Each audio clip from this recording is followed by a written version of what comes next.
Bom dia, pessoal, tudo bom? Para quem não me conhece, me chamo Daniel, eu sou tutor de vocês esse semestre aqui na matéria de Cálculo 2, juntamente com a Carla, mas eu vou trabalhar mais com vocês na parte de ferramentas computacionais que vão auxiliar aí o aprendizado de vocês, certo? Então, sem mais delongas, vamos botar a mão na massa. Beleza, galerinha? O que é que a gente vai fazer hoje? Eu trouxe aqui para vocês a ferramenta GeoGebra, certo? GeoGebra é calculadora gráfica. Então, como é que o GeoGebra pode ajudar a gente aqui em Cálculo 2, certo? Alguns de vocês devem estar familiarizados com ele, já devem ter usado, ok? Mas para quem não conhece, o GeoGebra possibilita a gente a plotar algumas funções e, a partir disso, a gente vai analisar o comportamento delas, o que é muito importante para a matéria. Uma ferramenta bem completa, ok? E prática, certo? Porque a gente pode acessar ela diretamente do nosso navegador, ok? Do computador, ou ela também está disponível em versão mobile. Você pode ter aí disponível no seu celular. Então, o que é que a gente vai fazer hoje?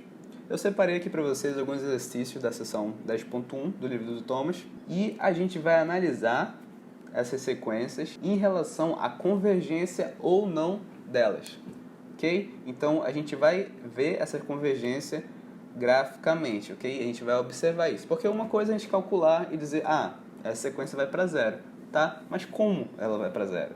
Esse comportamento é de extrema importância.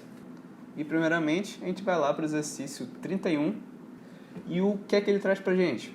Ele traz uma razão polinomial 1 menos 5n à quarta sobre n à quarta mais 8n ao cubo. E essa é a regra que vai descrever os termos da nossa sequência. A maneira mais fácil da gente observar o comportamento de uma sequência, se ela é convergente ou não, aqui no GeoGebra, é a gente interpretar essa sequência como se fosse uma função dependente de x. Então, o que é que a gente vai fazer? A gente vai reescrever essa sequência como se fosse uma função dependente de x. Então, a gente vai botar lá 1 menos 5x elevado à quarta sobre x à quarta mais 8x ao cubo.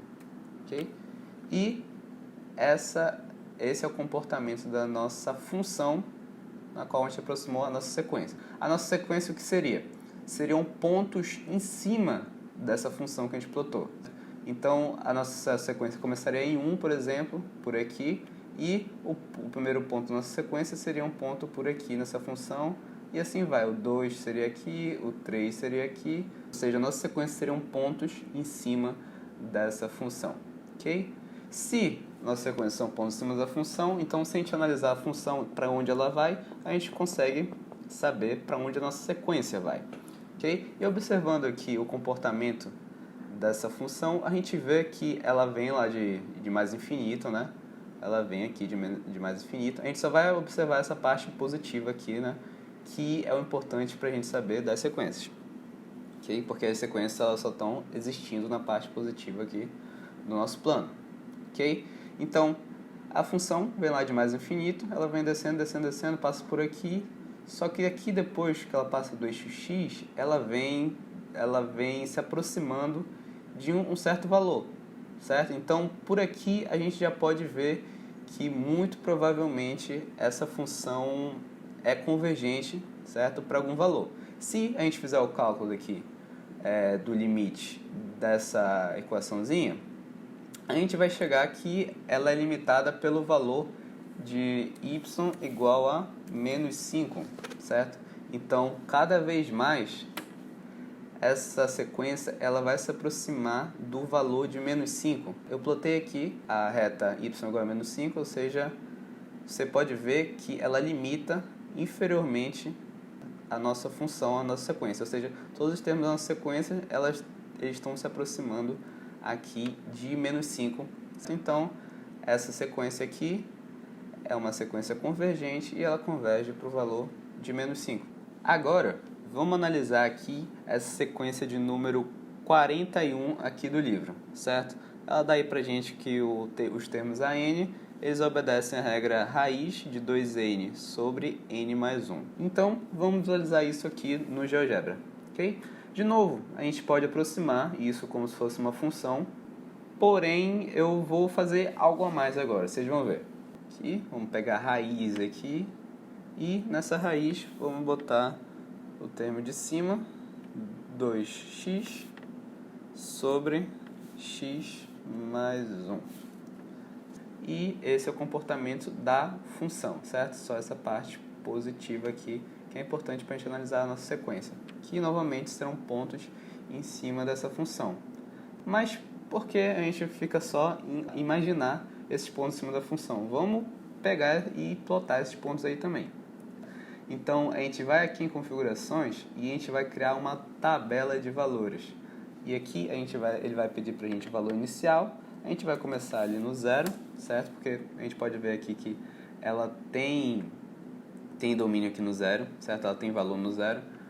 E a gente vai até um valor bom de observar, né? A gente vai até ali um 30, por exemplo, e passo 1, né? Porque é o intervalo dos inteiros, então sempre passo 1. Ok? E de 0 a 1, ele vai plotar para a gente os pontos em cima da nossa função. Então, a sequência em si, elas só são esses pontos aqui que a gente consegue observar. Aqui, a gente pode apagar a nossa função, a gente vai deixar de observar ela e vamos observar só a nossa sequência, certo, rapaziada? Então, observando essa sequência, a gente pode ver novamente que ela é limitada por algum valor, certo? Ela sempre vai chegar perto de algum valor. A gente pode até observar aqui, toda vez que a gente cria esses pontos, essa sequência, o GeoGebra vai dar o valor aqui pra gente das abscissas das ordenadas. Então ele diz pra gente que tem o ponto 00, o ponto 11, o ponto 2 e isso número. E a gente pode ver aqui que esse valor ele está se aproximando sempre de um número, certo? Então 1.34, 1.34, 1.35, 35, 36, 37, certo? Até a gente vai lá no 30, 1.39, certo? Se a gente fizer os cálculos lá aqui na função, a gente acha que esse valor é o valor raiz de 2, ok? Então a gente vai plotar aqui raiz de 2 para a gente observar como essa nossa sequência é limitada pelo valor raiz de 2, ok? Então, os nossos pontos eles vão cada vez mais chegando perto aqui do valor raiz de 2, certo? Como vocês podem observar. Ou seja, essa sequência ela converge e ela converge para o valor raiz de 2. Agora, meus queridos, vamos voltar aqui para a sequência de número 3. Então, a partir dos nossos dois últimos exercícios, você já deve estar engatilhado aqui e deve estar pensando já, vou plotar a função dessa sequência, vou trocar n por x e vai estar tudo certo. É aí que você se engana, porque essa sequência aqui, ela só vai existir no domínio dos inteiros. Então, se você tentar plotar ela aqui no GeoGebra, ele não vai dar certo, porque o domínio dessa nossa sequência aqui, ela só está valendo para o intervalo dos inteiros. Nesse caso, a gente vai usar uma função aqui que é existente no GeoGebra, que é a função sequência, certo? A gente vai digitar aqui sequência e ele vai dar algumas pré-definições aqui pra gente. A gente vai trabalhar com essa sequência aqui. Na versão mobile, quando a gente digita aqui, a gente pode até digitar a sequência, mas não vai aparecer essa opção pra gente automaticamente, certo? Você vai ter que ir nos 3 pontinhos lá e procurar a sua função diretamente para poder usar ela, ok? Mas começando, como é que a gente vai usar essa sequência? Lá no primeiro espaço, ela pede pra gente a nossa expressão, certo? E essa expressão a gente pode deixar do mesmo jeito que está aparecendo aí, certo? Então eu vou apagar aqui e eu vou digitar. Nossa expressão é menos 1 elevado a n mais 1. Você vê que aqui eu não estou usando o x porque eu posso determinar em que variável eu estou trabalhando. E tudo isso sobre 2n menos 1. Menos 1. Ok? E essa é a nossa expressão. Depois ele pede, entre vírgulas, né? A gente vai separar isso por vírgulas. Ele pede para a gente botar qual é a nossa variável, certo? Nossa variável é o n. E ele pede um valor inicial pra gente. Vamos dar um valor inicial de 0, certo? Não, vamos dar um valor inicial de 1. E valor final de 50. Bora botar 50 números aí. E ele já dá aqui automaticamente pra gente o valor dessa sequência. Então ele vai dar, o primeiro valor é 1, o segundo já vai menos 0.33, 0.2 e assim vai. Você já tem 50 termos aqui da sequência. esqueci aqui, que eu tenho que nomear a sequência, eu vou botar ela como se fosse A.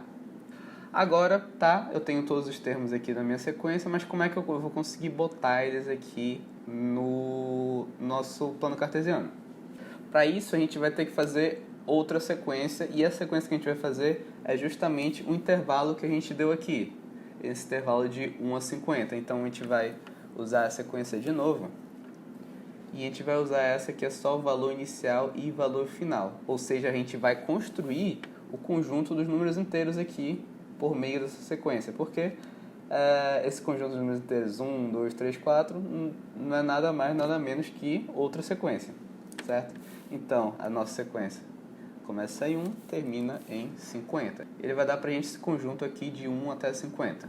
E a gente chamou isso de n. Agora, eu vou criar uma função f, que ela vai juntar para mim, aqui no lugar das abscissas, certo? O conjunto n. E, nas ordenadas, os valores de a, que é a nossa sequência. E a partir disso, ele já plotou aqui pra gente toda a nossa sequência. E aqui a gente pode observar como ela se comporta, ok? Então, ela começa aqui bem espaçada do eixo x, mas depois, cada ponto da nossa sequência, cada valor da nossa sequência, ela vai se aproximando cada vez mais do eixo x, ou seja, se aproximando cada vez mais do valor de zero, ok? E a gente pode ir correndo aqui, que cada vez mais elas vão estar mais e mais próximas do valor de zero. Ou seja, essa é uma sequência convergente e ela converge para zero. Partindo agora para o exemplo de número 23, ele dá para a gente os valores de cada termo da sequência e a partir deles a gente acha qual é a regra que está gerando esses termos.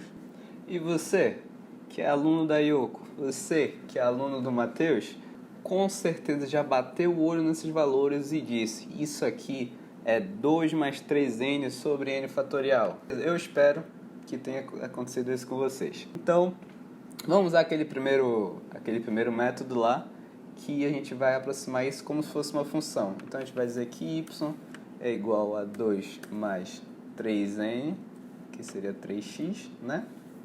Ok? E tudo isso a gente vai dizer que é sobre x fatorial. A gente vai vir bem aqui e achar o termo fatorial, ok?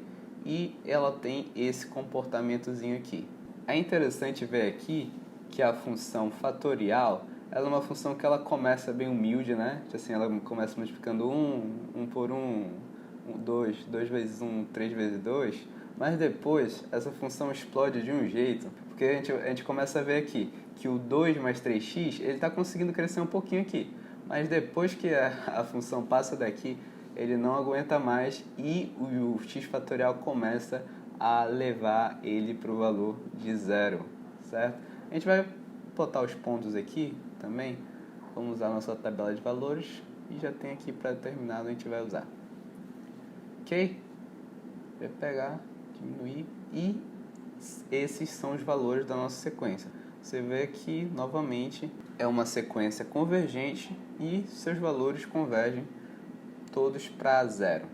Né? Que aqui até o valor 17 é 0.00001, certo? E a partir do 17 eu acho que ele nem conseguiu ter o número de casas decimais possíveis e ele deu como zero já, certo? Então, aproximando do infinito, essa sequência vai para zero. Agora, a gente vai trabalhar com essa questão 11 aqui, vamos dar uma olhada nela. Ela diz que o primeiro termo é igual ao segundo, que é igual a 1 nessa sequência, certo? E a regra geradora dessa sequência, ela diz que o termo AN mais 2 é igual ao termo AN mais 1 mais o termo AN, ou seja, cada termo dessa sequência ela é a soma dos dois últimos termos diretamente anteriores. Agora, o que é que essa questão vai dificultar aqui para a gente no MATLAB? Porque o MATLAB ele não consegue ter esse recurso de recursividade, ou seja, enquanto a gente está gerando a nossa equação como a gente estava gerando antes, ele não consegue pegar termos anteriores dela. Então, a gente vai ter que gerar essa sequência aqui na mão mesmo. Vamos lá, e como é que a gente vai fazer isso? A gente vai começar lá, dizendo que essa nossa sequência, eu vou chamar ela de A, e eu vou abrir aí minhas chaves para botar meus números dentro. E a questão já dá pra gente que os dois primeiros são 1 e 1, ok? Então, a partir disso, a gente vai começar a calcular, certo? A gente só tem que somar os dois últimos e começando, se a gente somar 1 e 1 vai dar 2, 2 e 1 vamos para 3, 3, 2, 5, 3, 5, 8, depois vai para 13, depois vai para 21, de 21 vai para 34, de 34, 55. E esses são os termos da nossa sequência, ok? E novamente, para a gente plotar esses termos, a gente vai ter que ter os nossos valores de n também, ok? Então, a gente vai abrir os valores de n começando em 1 e terminando em 10, porque são 10 valores, ok? Novamente, a gente vai trazer a nossa função e determinar para as abscissas os valores de n e para as ordenadas os valores de a. Como poderia ser esperado, se a gente está sempre somando mais e mais números, essa função ela nunca vai se aproximar de um valor específico. Ou seja, ela vai sempre para infinito, ok? Ou seja, essa sequência ela diverge. E, para finalizar, a gente vai analisar aqui nosso exercício de número 49, que é o ln de n mais 1 sobre raiz de n. Para esse exercício, só para a gente acabar aqui em grande estilo, eu vou dar uma análise nele mais completa, certo? De uma maneira um pouquinho diferente, ok? Então, vamos começar lá. Vocês concordam comigo que esse termo de sequência aqui, a gente pode separar ele em ln de n mais 1, multiplicando 1 sobre raiz de n, né? Então, vamos fazer esse estudo aí de cada parte dessa função. A gente vai primeiro plotar aqui o ln de x mais 1, ok? E observar como ele se comporta. O ln, como a gente espera, a gente pode aproximar ele lá no infinito, ele não vai se aproximar de um valor específico. Você pode ver que ele está sempre se afastando, por mais que seja bem fraquinho, certo? Então, ele não é uma função muito explosiva. Ele vai subindo, mas vai subindo na dele, ok? Então, a gente pode fazer até um teste aqui, dar um ln de 10, por exemplo. Dá 2.3, mas ln de 100 já dá 4.6, ln de 1000, ou seja, ele sempre vai aumentar, ele nunca vai chegar perto de um valor. Agora vamos analisar o nosso segundo termo ali, que é o 1 sobre raiz, cadê a raiz? De x. Certo? Então, qual é o comportamento do 1 sobre raiz de x? Ele vem lá do infinito, né? E quando ele chega aqui, ele começa a se aproximar de zero, né?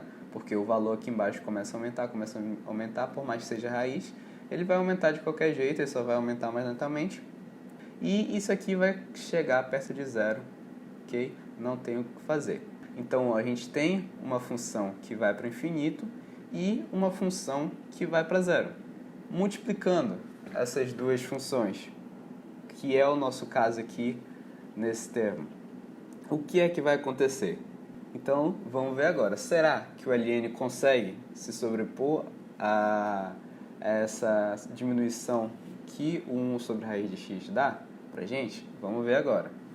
Então, a gente vai botar a função inteira aqui, que é o ln de x mais 1 sobre raiz de x, ok? Vamos botar uma coisinha diferente aqui, só para visualizar melhor. Aqui, vamos botar em amarelo, ok? Então, o que está amarelo aqui é a nossa função da sequência. Então, a gente pode ver aqui que o 1 sobre raiz de x se aproxima, o ln se afasta. Porém, a junção dos dois, a gente vai analisar lá no infinito.